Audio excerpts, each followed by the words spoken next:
Hi friends, मुठ्ठल Joshi या व्हिडिओमध्ये आपण आज म्हणजेच 18 जून 2024 रोजी फर्स्ट शिफ्टमध्ये ग्रामसेवकचा पेपर झाला।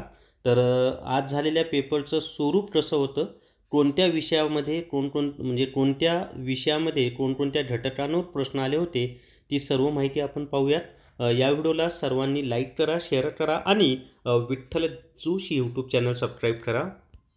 जर तुम्हाला ग्रामसेवकसाठी टेस्ट सिरीज लावायची असेल तर प्ले स्टोअरवरून विठ्ठल जोशी ॲप डाउनलोड करा आणि ग्रामसेवक टेस्ट सिरीज विकत घ्या।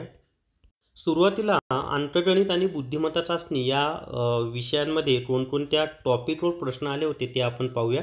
तर त्याच्यामध्ये बैठक व्यवस्थेवर प्रश्न होते, पण बैठक व्यवस्थेवर असा प्रश्न होता की एक माहिती दिलेली होती आणि त्या एकाच माहितीवर 5 प्रश्न त्यांनी विचारलेले होते आणि वर्तुळाकार बैठक व्यवस्थेवर प्रश्न होता। तर्क व अनुमान म्हणजे वेन आकृतीच्या सहाय्याने आपण तर्क व अनुमान सोडवतो ना, त्या स्वरूपाचे हे 2-3 प्रश्न होते। त्याच्यानंतर शेकडेवारीवर प्रश्न विचारला होता पदावलीवर, त्याच्यामध्ये सरळ रूप द्या असं दिलं होतं। सरळ रूप द्या म्हणजेच ते पदावलीचं उदाहरण होतं। आता सामान्य ज्ञानमध्ये ना जिल्ह्याशी संबंधित किमान 2 ते 3 प्रश्न विचारले जात आहेत। जिल्ह्याशी संबंधित म्हणजे काय, तर तुम्ही ज्या जिल्ह्यामध्ये फॉर्म भरलेला आहे त्या जिल्ह्याच्या माहितीवर आधारित 2 ते 3 प्रश्न विचारले जात आहेत। चालू घडामोडीवर 5 ते 6 प्रश्न होते आणि ह्या ज्या काही चालू घडामोडी होत्या ना, ह्या मागील 5 ते 6 महिन्यापूर्वीच्या चालू घडामोडी ते विचारत आहेत। म्हणजे अगोदर असं होतं की IBPS ज्या महिन्यात परीक्षा आहे त्याच्या अगोदरचे 1-2 महिन्याचीच चालू घडामोडी विचारायचे, परंतु या परीक्षेमध्ये ते मागील 5 ते 6 महिन्याच्या चालू घडामोडी विचारत आहेत।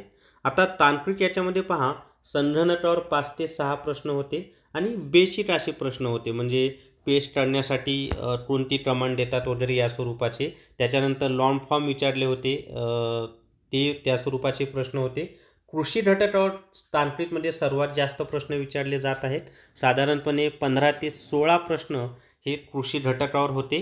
त्याच्यानंतर आणि कृषी घटकावर पण काही फार असे अवघड नव्हते प्रश्न।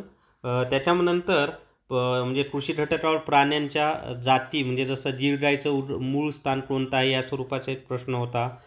त्याच्यानंतर आजाराशी संबंधित प्रश्न होते। त्याच्यानंतर पंचायत राजवर 5 ते 6 प्रश्न होते। त्याच्यामध्ये वय विचारलं होतं, म्हणजे पंचायत राजमध्ये जे आपल्या वेगवेगळ्या संस्था आहेत तर निवडणुकीसाठी किती वय लागतं, ते 21 वर्ष वय लागतं। बेसिक असे प्रश्न होते पंचायत राजवर 5 ते 6 प्रश्न। आपत्ती व्यवस्थापनावर प्रश्न होते, त्याच्यामध्ये राष्ट्रीय आपत्ती व्यवस्थापना समितीचे प्रमुख कोण असतात असा प्रश्न होता, तर पंतप्रधान असतात। तर त्याच्यानंतर आता इतर मराठी आणि इंग्लिशमध्ये काय विचारलं होतं ते पाहूयात आपण।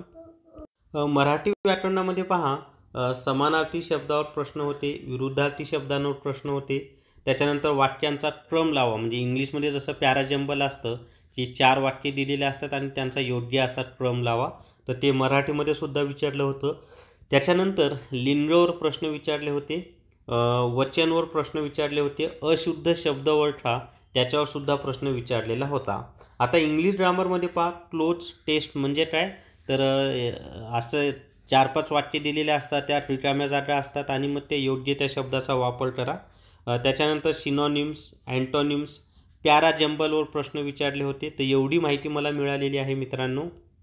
सामान्य ज्ञानाचा अभ्यास करण्यासाठी प्ले स्टोअरवरून विठ्ठल जोशी ॲप डाउनलोड करा आणि GK book TCS IBPS pattern विकत घ्या।